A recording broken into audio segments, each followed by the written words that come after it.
Matindi nga ang usap-usapan sa loob ng Apex tungkol sa misteryosong babae na kanilang nakikita na gumagala. Kaya naman itong mga marites sa loob ng Apex ay di na iwasang magtanong nga dito kay Giselle. Naghinala pa sila na baka raw yung babaeng yun ay may kinalaman sa nangyayari kay Lolo Pepe. Ang sabi nga nitong si Nurse Karen ay wag naman sana. Naman ni Giselle na mukha naman itong maayos at hindi kagaya ni Moira na malayo pa lang ay naaamoy niya ang sama ng ugali. Sa kabilang banda, naiwan nga nitong si Giselle nang makatsikahan nga niya itong mga trabahante ng Apex dahil nagtanong ito kung ano nang nangyari kay Lolo Pepe at kung ano nang nangyari sa kaso nito. Naiwan nga ang naturong cellphone kaya naman agad nila itong sinundan. Dito nga ay makatsikahan nila itong si Giselle at dito nga ay kamustahin sila sa kanilang trabaho.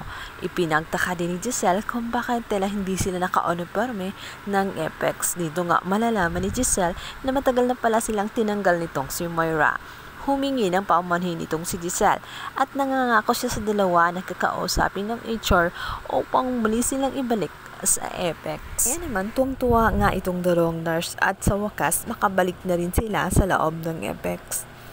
At dito nga ay sasabihin sila ni Giselle na kung sakaling makita nila ang misteryosong babae ay agad siyang tawagin ito nang sa ganun ay makausap niya sapagkat nahihiwagaan din siya sa babaeng laging nakatingin sa kanya sa may di kalayuan. Kabilang banda, nagdaramdam nga itong si Giselle dahil sa sinabi ni Moira na wala umano siyang pakialam kung anong gawin niya kay Zoe pagkat siya umano ay hindi nakaranas kung paano magmahal ng isang anak sapagkat pinamigay nga niya ito at wala siyang kwentang ina.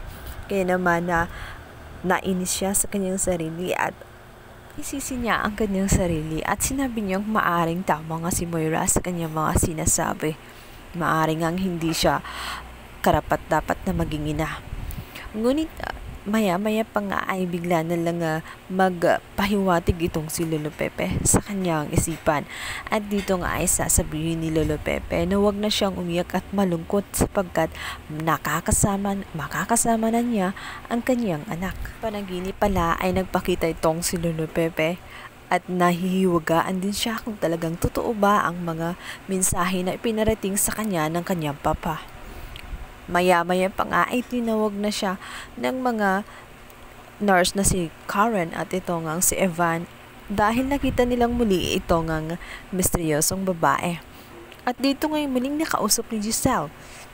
Tanong nga ni Giselle ito ng diretsahan kung sino ba talaga siya at ano ang pakay niya sa loob ng Apex. At sana nga lang daw mali ang hinala nila tungkol sa kanya na isa siya sa mga salarin sa aksidente ng kanyang papa, kung hindi daw ay may kalalagyan siya.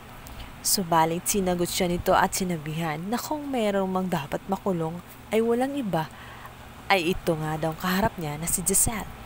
Kaya naman nasampal ni Giselle itong si Justine at hindi naman magdadalawang isip ito na sampalin siya ng isang beses din. Nagulat si Giselle sa ginawa sa kanya ng babaeng iyon.